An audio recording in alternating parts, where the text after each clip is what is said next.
కల్కి అవతారం భవిష్యత్తులో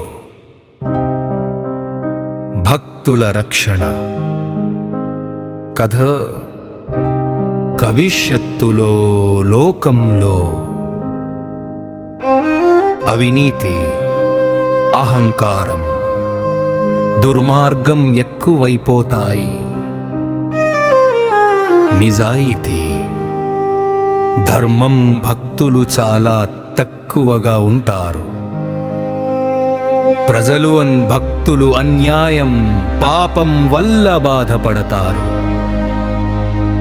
అప్పుడు భగవంతుడు విష్ణు అవతారం కల్కి రూపంలో భవిష్యత్తులో జన్మిస్తాడు. భవిష్యత్తులో ధర్మాన్ని స్థాపించడానికి, అవినీతి అన్యాయాన్ని తొలగించడానికి, భక్తులను రక్షించడానికి. కల్కి అవతారపు పనులు అత్యంత శక్తివంతమైన యోధుడుగా మారి అవినీతి పాపం వేటకు బయల్దేరతాడు.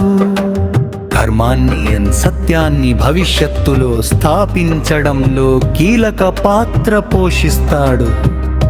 భక్తులు నిజాయితీ ప్రియులు భగవంతుని కృపతో సురక్షితంగా ఉంటారు. భక్తుల రక్షణ భవిష్యత్తులో కూడా భక్తుడా భగవంతుని కృపతో రక్షితులవుతారు. సమస్యలు, కష్టాలు, అన్యాయం తొలగతాయి.